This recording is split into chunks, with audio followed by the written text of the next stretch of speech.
Assalamualaikum warahmatullahi wabarakatuh.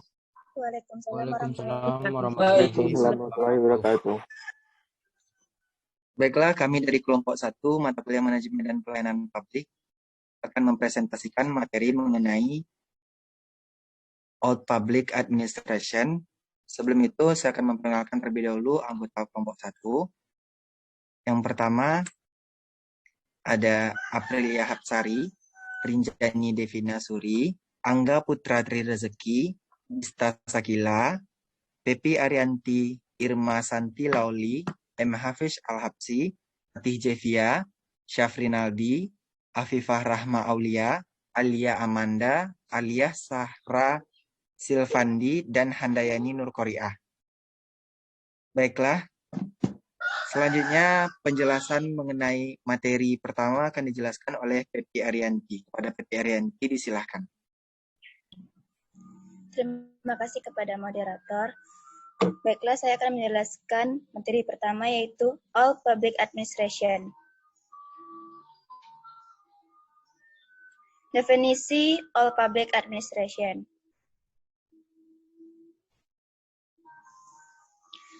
The All Public Administration pertama kali dikemukakan oleh seorang presiden, Dan Woodrow Wilson.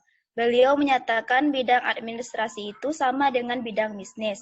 Maka dari itu, muncul konsep All Public Administration yang memiliki tujuan melaksanakan kebijakan dan memberikan pelayanan dengan netral dan profesional.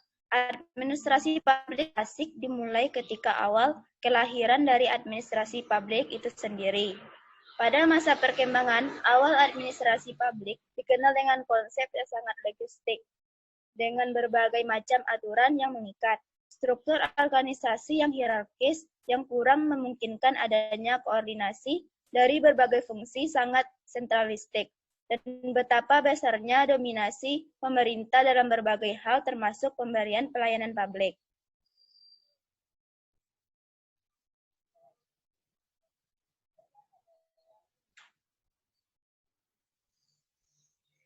Paradigma administrasi negara lama dikenal juga dengan sebutan administrasi negara tradisional atau klasik. Paradigma ini merupakan paradigma yang berkembang pada awal kelahiran ilmu administrasi negara. Tokoh paradigma ini adalah antara lain adalah pelopor berdirinya ilmu administrasi negara Woodrow Wilson dengan karyanya The Study of Administration pada tahun 1887. Serta F.W. Taylor dengan bukunya Principles of Scientific Management. Ide-ide yang berkembang pada tahun 1990-an memperkuat paradigma dikotomi politik dan administrasi seperti karya Frank Goodnow, Politics and Administration. Terima kasih kepada moderator. Baiklah, terima kasih Pepi Arianti. Selanjutnya dipresentasikan oleh Irma Santi Lauli. Kepada Irma Santi disilahkan. Baik, terima kasih kepada moderator. Izin saya menyampaikan materi berikutnya, yaitu ide atau prinsip dasar dari administrasi negara lama. Yang pertama itu yaitu fokus pemerintah pada pelayanan publik secara langsung melalui badan-badan pemerintah. Yang kedua, kebijakan publik dan administrasi menyangkut perumusan dan implementasi kebijakan dengan penentuan tujuan yang dirumuskan secara politis dan tunggal. Yang ketiga, administrasi publik mempunyai peranan yang terbatas dalam pembuatan kebijakan dan kepemerintahan. Administrasi publik lebih banyak dibebani dengan fungsi implementasi kebijakan publik. Yang keempat, pemberian pelayanan publik harus dilaksanakan oleh administrator yang bertanggung jawab kepada elected official, pejabat birokrasi politik, dan memiliki diskresi yang terbatas dalam menjalankan tugasnya. Yang kelima, administrasi negara bertanggung jawab secara demokratis kepada pejabat politik. Yang keenam, program publik dilaksanakan melalui organisasi hierarkis dengan manajer yang menjalankan kontrol dari puncak organisasi. Yang berikutnya, nilai utama organisasi publik adalah efisiensi dan rasionalitas. Organisasi publik beroperasi sebagai sistem tertutup sehingga partisipasi warga negara terbatas. Yang terakhir, peranan administrasi publik dirumuskan sebagai post-prop. Sekian dari saya kembalikan kepada moderator. Terima kasih kepada Irma Santi Lawli. Selanjutnya dijelaskan oleh Handayani Nurkoia. Kepada Handayani disilakan. Baik, terima kasih moderator. Selanjutnya yaitu aspek-aspek yang ada dalam public administration. Next.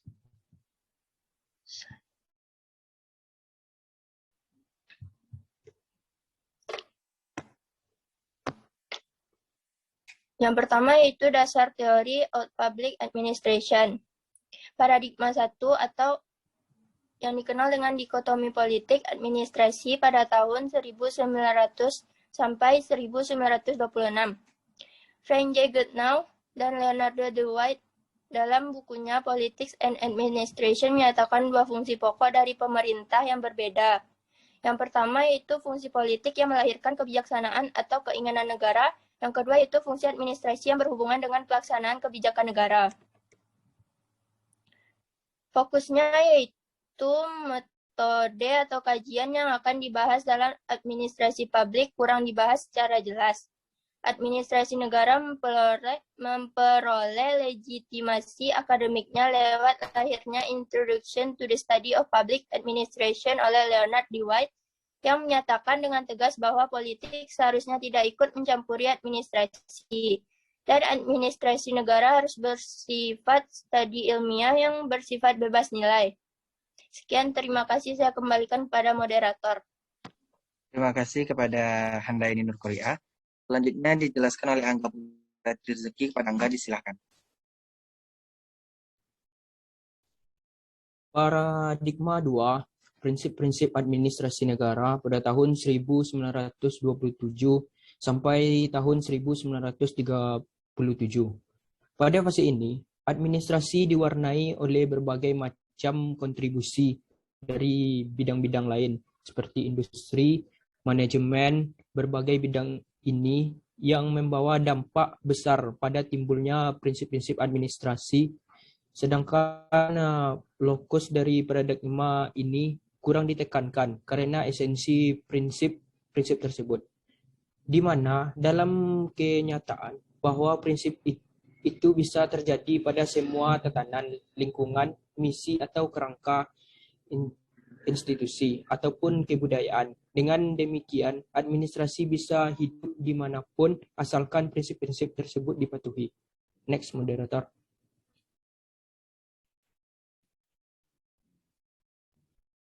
Paradigma 3, administrasi negara sebagai ilmu politik pada tahun 1950 sampai tahun 1970.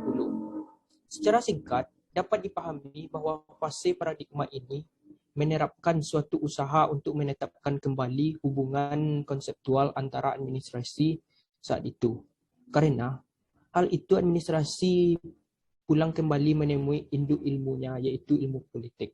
Akibatnya, terjadilah perubahan dan pembaharuan lokusnya, yakni birokrasi pemerintah, akan tetapi konsekuensi dari usaha ini adalah keharusan untuk merumuskan bidang ini dalam hubungannya dengan fokus keahliannya yang esensial.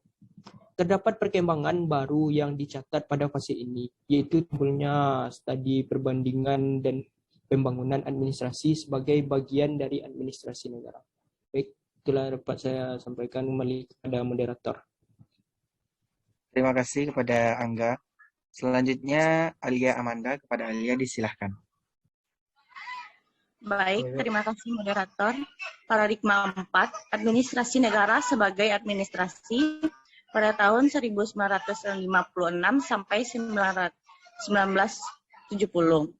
Istilah administrative science digunakan dalam rangka pada paradigma 4 ini untuk menunjukkan isi dan fokus pembicaraan. Sebagai suatu paradigma, pada fase ini ilmu administrasi negara hanya menekankan pada fokus tetapi tidak pada lokusnya. Ia menawarkan teknik-teknik yang memerlukan keahlian dan spesialisasi. Pengembangan paradigma keempat ini bukannya tanpa hambatan, banyak persoalan yang harus dijawab, seperti misal adalah apakah jika fokus tunggal telah dipilih oleh administrasi negara, yakni administrasi, apakah ia berhak berbicara tentang publik atau negara dalam administrasi tersebut, dan banyak persoalan lainnya. Next.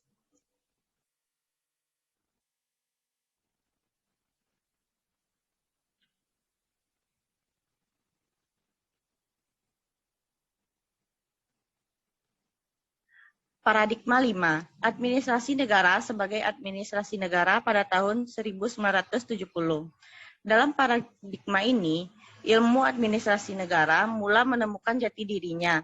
Adanya teori bahwa administrasi negara merupakan ilmu kebijakan, menjadikan ilmu administrasi publik atau negara menjadi lebih dinamis. Administrasi negara tidak lagi hanya berbicara tentang tatanan birokrasi, tetapi lebih kepada pelayanan publik melalui kebijakan, serta mulai melibatkan teori ekonomi untuk mewujudkan kebijakan publik atau policy science.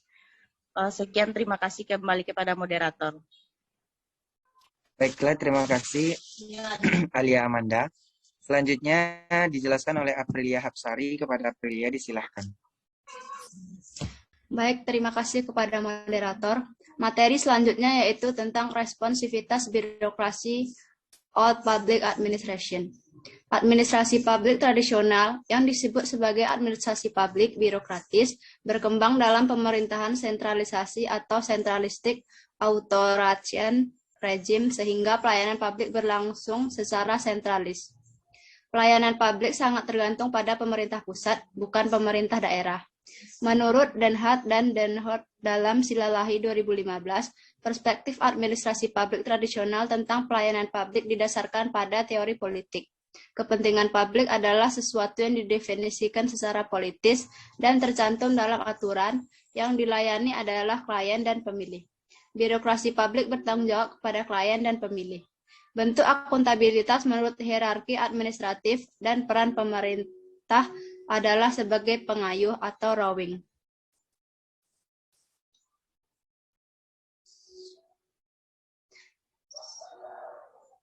Next. Selanjutnya, jadi tampak dengan jelas bahwa dalam administrasi publik birokratis, administrator dan birokrat politik cenderung menjadi agen utama dan dominan dengan formulasi dan implementasi fungsi-fungsi administratif termasuk dalam policy administration pada umumnya dan penyelenggaraan pelayanan publik pada khususnya. Sekian dari saya kembalikan kepada moderator. Baiklah, terima kasih Aprilia Hapsari. Materi selanjutnya dijelaskan oleh Alia Sahra Silvandi. Kepada Alia disilahkan. Terima kasih moderator. Baik selanjutnya secara ringkas Denhart dalam Ahmad 2012 menguraikan karakteristik OPA sebagai berikut. 1. Fokus utama adalah penyediaan pelayanan publik melalui organisasi badan resmi pemerintah. 2. Kebijakan publik dan administrasi negara dipahami sebagai penataan dan implementasi kebijakan publik yang berfokus administrasi negara sebagai tujuan yang bersifat politik. 3. Administrasi publik memainkan peranan yang terbatas dalam proses perumusan kebijakan publik dan pemerintah. Mereka hanya bertanggung jawab mengimplementasikan kebijakan publik. 4. Pelayanan publik harus diselenggarakan oleh administrator yang bertanggung jawab kepada penjabat publik dan dengan diskresi terbatas. 5. Administrator bertanggung jawab kepada pemimpin penjabat publik yang telah terpilih secara demokratis. 6. Program-program publik dilaksanakan melalui organisasi yang hierarki dengan kontrol yang ketat oleh pemimpin organisasi. 7. Nilai pokok yang dikejar oleh organisasi publik adalah efisiensi dan rasionalitas. 8. Organisasi publik melaksanakan sistem tertutup sehingga terlibatnya warga negara dibatasi. 9. Peranan administrator publik adalah melaksanakan prinsip-prinsip planning, organizing, staffing, coordinating, representing, dan budgeting. Terima kasih, moderator. Baiklah, terima kasih kepada Alia Sarah Silvandi. Selanjutnya dijelaskan oleh Rinjani. Kepada Rinjani, disilakan.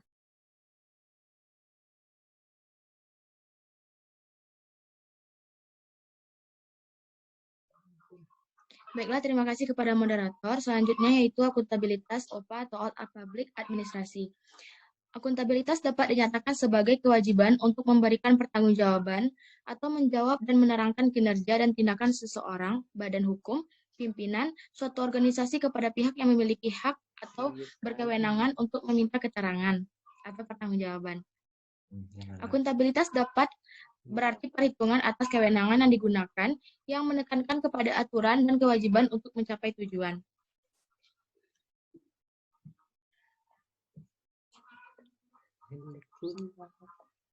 Adapun mainstream dari ide inti dari The Old Public Administration dapat disimpulkan menjadi sebagai berikut. Pertama, titik perhatian pemerintah adalah pada jasa pelayanan yang diberikan langsung oleh dan melalui instansi pemerintah yang berwenang. Kedua, public policy dan administrasi berkaitan dengan merancang dan melaksanakan kebijakan untuk mencapai tujuan politik. Yang ketiga, administrasi publik hanya memainkan peran yang lebih kecil dari proses pembuatan kebijakan pemerintah, ketimbang upaya untuk melaksanakan implementasi kebijakan publik. Dan yang keempat, upaya memberikan pelayanan harus dilakukan oleh para administrator yang bertanggung jawab kepada pejabat politik dan yang diberikan diskresi terbatas untuk melaksanakan tugasnya. Terima kasih. Kembali ke moderator. Baiklah, terima kasih Rinjani.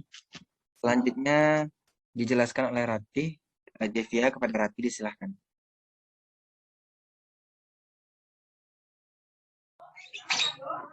Baiklah, saya akan melanjutkan yang kelima, para administrator bertanggung jawab kepada pemimpin politik yang dipilih secara demokratis. Keenam, program kegiatan diadministrasikan secara baik melalui garis hierarki organisasi dan dikontrol oleh para pejabat dari hierarki atas organisasi. Yang ketujuh, nilai utama dari administrasi publik adalah efisiensi dan rasionalitas. Yang kedelapan, administrasi publik dijelaskan sangat efisien dan sangat tertutup. Karena itu, warga negara keterlibatannya amat terbatas. Yang kesembilan, peran dari administrasi publik dirumuskan secara luas seperti planning, organizing, staffing, directing, coordinating, reporting, dan budgeting. Next. Objek utama dari akuntabilitas dalam perspektif all public administration adalah publik atau masyarakat. Begitupun dalam perspektif lainnya. Dalam model klasik, tugas kunci dari pemerintah menurut Stoker pada tahun 2004 adalah menyampaikan sejumlah pelayanan publik seperti membangun dengan lebih baik sekolah, rumah, saluran pembuangan, serta menyediakan kesejahteraan yang dapat diserahkan kepada aparat pemerintah dan politisi. Publik sebagai objek akuntabilitas menuntut pemerintah memberikan pelayanan yang baik dan dapat dipertanggungjawabkan. Bahkan dalam perspektif all public administration yang dianggap kaku, masyarakat menjadi pokok utama keberlangsungan suatu pemerintah. Terima kasih, kembali kepada moderator. Baiklah, terima kasih Ratih Devia. Selanjutnya dijelaskan oleh Dista Sakila. Kepada Dista disilakan.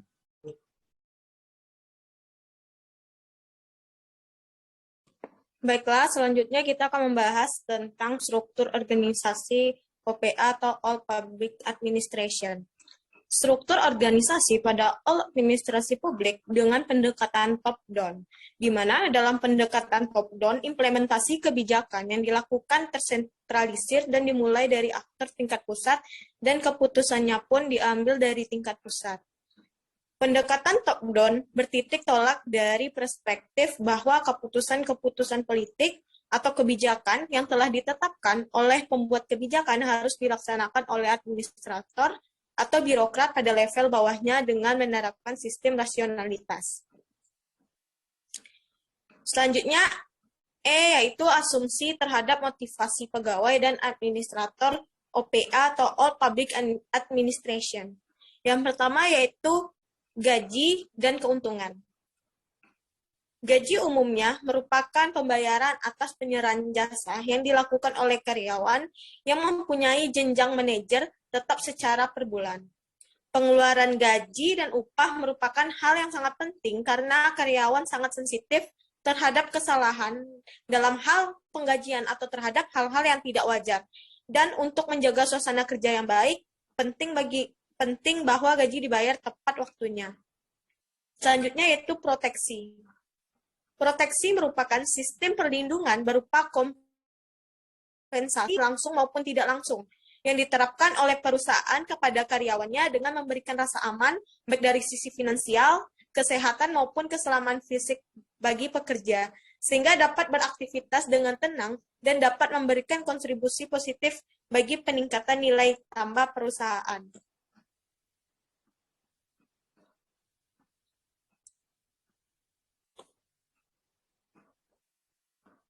Selanjutnya, yaitu F, peran pemerintah dalam All Public Administration.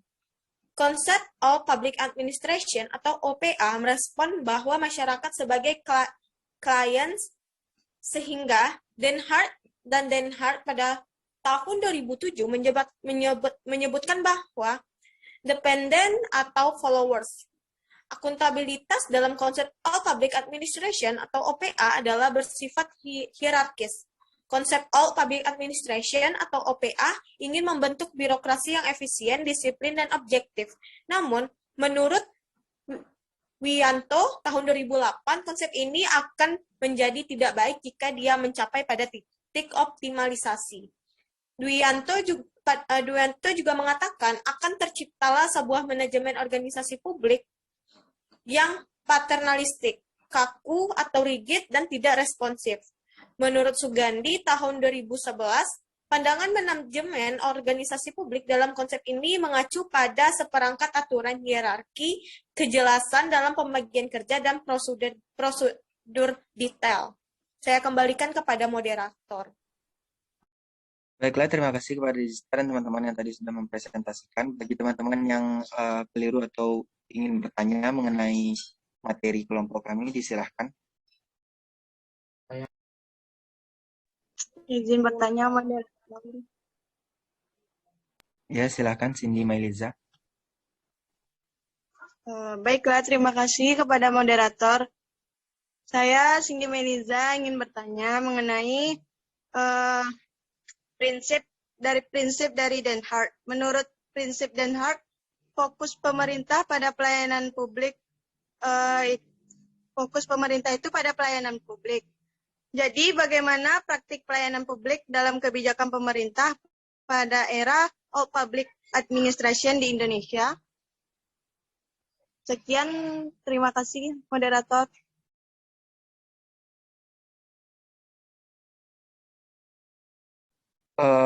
Cindy Mailiza bisa tolong diketik aja pertanyaannya di chat room. Baiklah.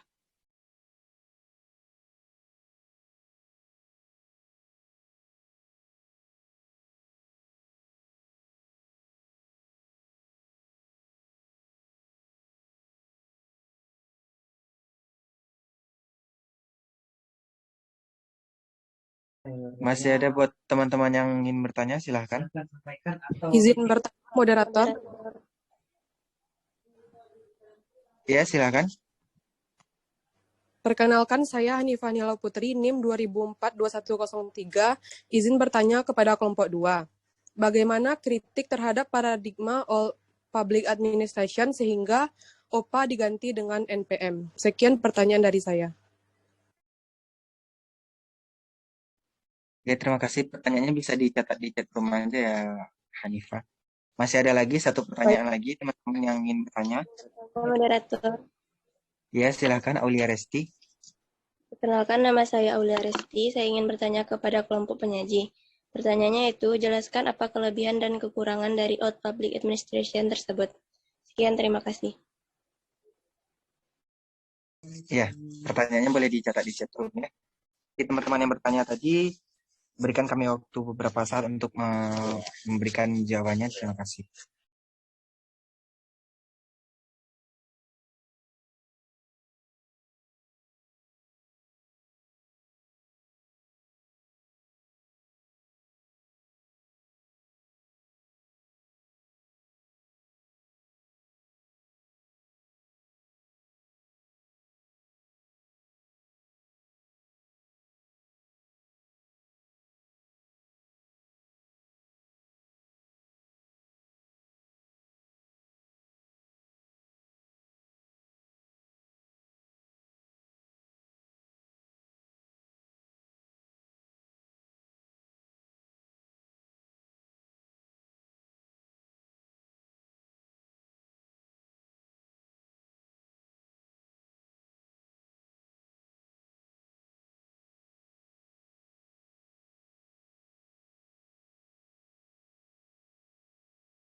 Moderator, izin menjawab pertanyaan moderator.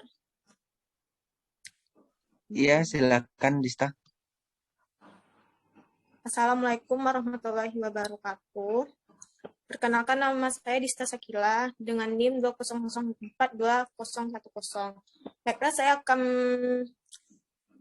menjawab pertanyaan dari Hanifah Nilau Putri mengenai bagaimana kritik terhadap paradigma public administration sehingga OPA diganti dengan NPM.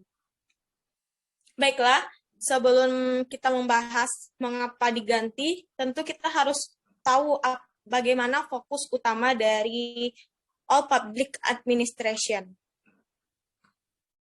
Dalam konsep all public administration, memiliki tujuan untuk melaksanakan kebijakan memberikan pelayanan di mana dalam pelaksanaan ini dilakukan dengan netral, profesional, dan lurus mengarah kepada tujuan yang ditetapkan. Ada dua kunci yang perlu kita pahami mengenai all public administration atau OPA ini. Yang pertama, adanya perbedaan yang jelas antara politik dengan administrasi. Dan kedua, perhatian untuk membuat struktur dan strategi pengelolaannya hak organisasi publik diberikan kepada manajernya atau pemimpin agar tugas-tugas dapat dilakukan secara efektif. Mengapa OPA diganti dengan MPM? Karena seiring dengan perkembangannya keadaan sosial yang ada di masyarakat dan perkembangan proses pembangunan, bagaimana membangun suatu institusi yang lebih baik, konsep dari all public administration dianggap tidak lagi relevan dengan keadaan saat itu. All public administration dianggap lebih tanggap terhadap kekuasaan kelompok yang dominan dalam masyarakat, namun tidak tanggap terhadap kekuasaan di luar struktur kekuasaan yang ada di setiap jenjang pemerintahan.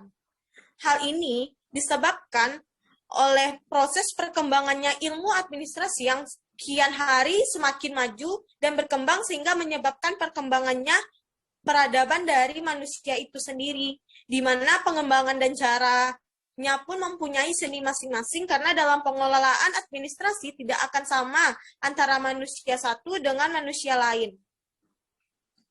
Begitu juga antara negara satu dengan negara lain. Misalnya antara negara Indonesia atau kultur lokal dan Amerika Serikat, Inggris, Eropa atau kultur Barat.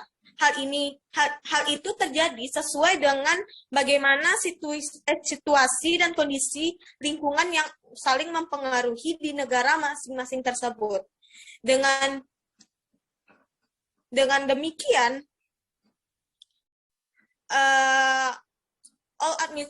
all administrasi publik ditukar dengan paradigma seperti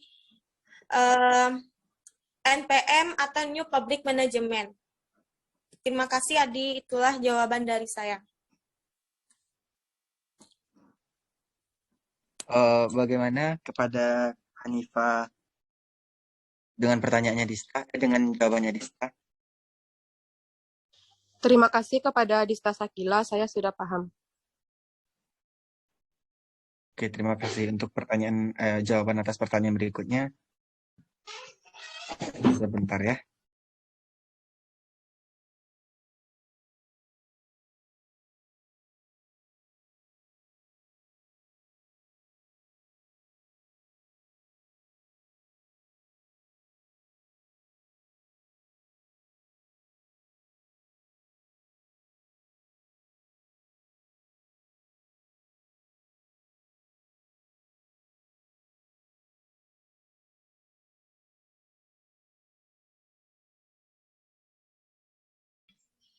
Izin menjawab moderator. Ya, silahkan Alia Amanda. Perkenalkan, nama saya Alia Amanda. Saya akan menjawab pertanyaan dari Aulia Resti. Jelaskan apa kelebihan dan kekurangan dari All Public Administration.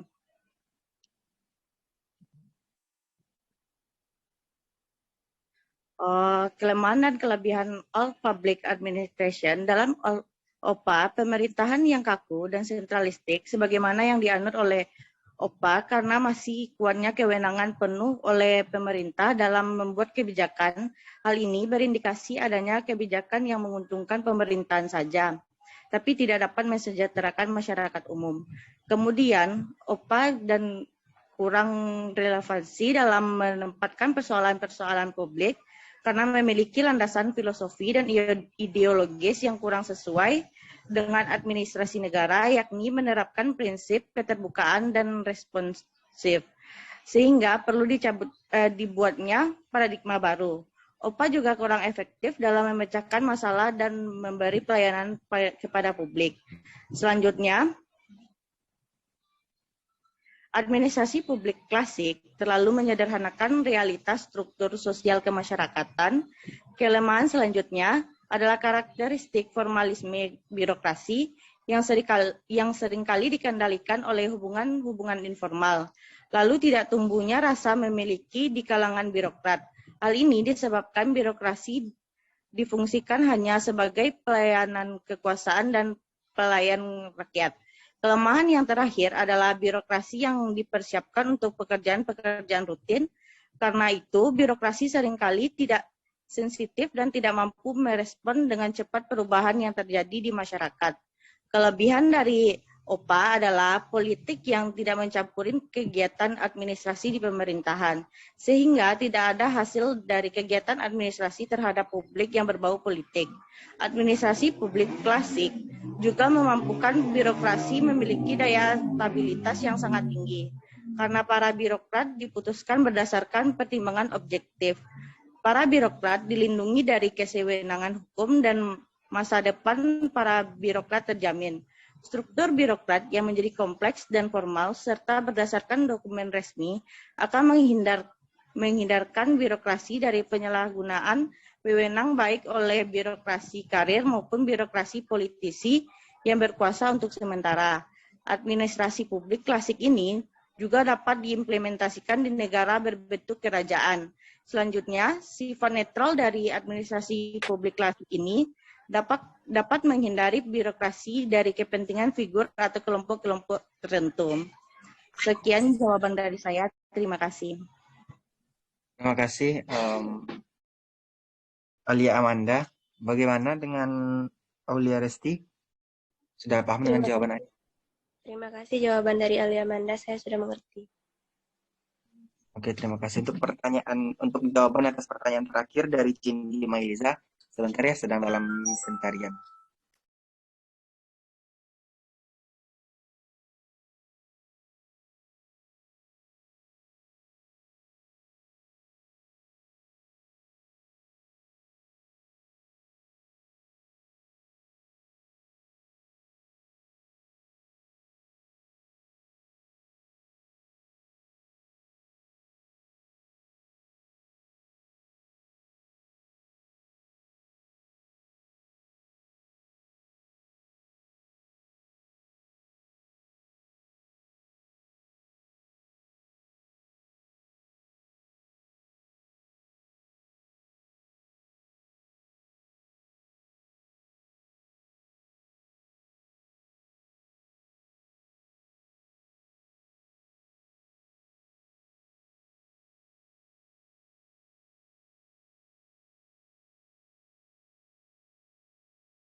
Izin menjawab, moderator.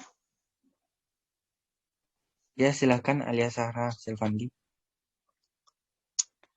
Baiklah, saya akan mencoba menjawab pertanyaan dari Cindy Meliza Dianova.